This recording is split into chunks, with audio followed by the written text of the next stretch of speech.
జయశంకర్ భూపాల్పల్లి జిల్లా ఉమ్మడి రేగొండ మండలంలోని పలు గ్రామాల పంచాయతీల్లో ఉపాధి హామీ పథక పనులపై గ్రామసభలో ఆడిట్ నిర్వహించారు. ఉమ్మడి మండలంలోని చెంచుపల్లి, సుల్తాన్పూర్, రామగుండంపల్లె, వెంకటేశ్వర్లపల్లె గ్రామాల్లో గ్రామసభలు నిర్వహించి ఉపాధి హామీ పనులపై ఆడిట్ అధికారులు పాల్గొని పనులపై చర్చించారు. సామాజిక తనిఖీ బృందాలు వేరువేరుగా గ్రామసభలో పాల్గొని ఆడిట్ నిర్వహించారు.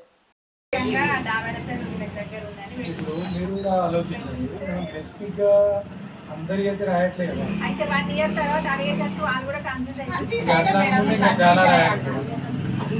అట్లా అనుకుంటే చాలా రాయాలి. అలా అనట్లేమ్మా, అట్లా అనుకుంటే చాలా మంది చెప్పాలి కదా, కన్ఫ్యూజ్ అయ్యి క్లారిఫికేషన్ చెప్తాను.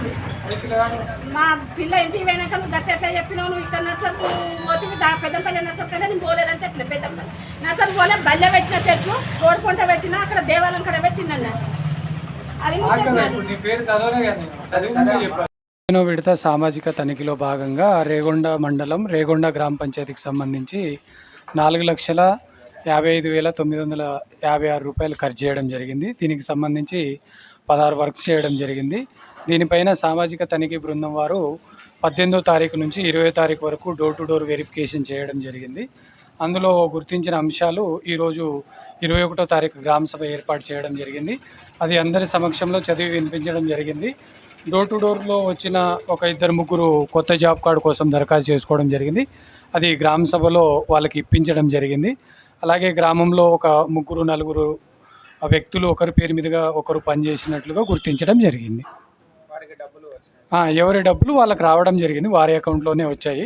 కాకపోతే వాళ్ళు ఒకరి పేరు మీదుగా ఒకరు, అంటే ఈజీఎస్ నామ్స్ ప్రకారం ఒకరి పేరు మీద ఒకరు చేయొద్దు అనేది వాళ్ళకి తెలియజేయడం జరిగింది. ఆధార్ కార్డు లేకుండా పనిచేయడం అంటే వాళ్ళకి ఆధార్ కార్డు సీడ్ కాకపోవడం వల్ల వాళ్ళు వాళ్ళ ఇంట్లో వాళ్ళ పేరు మీద పనిచేయడం జరిగింది. వాళ్ళు ఆధార్ కార్డు సీడింగ్ చేపిస్తామని పంచాయతీ సెక్రటరీ గారు తెలిపారు. అది చేయకూడదు, ఒకరి పేరు మీద ఒకరు అనేది పని చేయకూడదు. ఈజీఎస్ నామ్స్ ఉపాధి హామీ చట్టం ప్రకారం అది లేదు.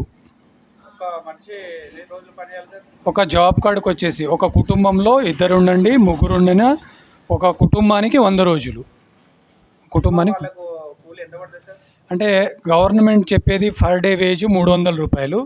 కానీ ఫీల్డ్లో ఎంత అయితే పని చేస్తారో దాన్ని ఆధారంగా చేసుకొని మాత్రమే అమౌంట్ ఇవ్వడం జరుగుతుంది. యాక్చువల్గా ఈజీఎస్ నామ్స్ ప్రకారం అంటే ఉపాధి హామీ చట్టం ప్రకారం 15 రోజుల్లోనే పేమెంట్ రావాలి. సో ఇప్పుడు అలా రావడం లేదు. సో అది పైన గవర్నమెంట్ చూసుకోవాలి. Okay, thank you.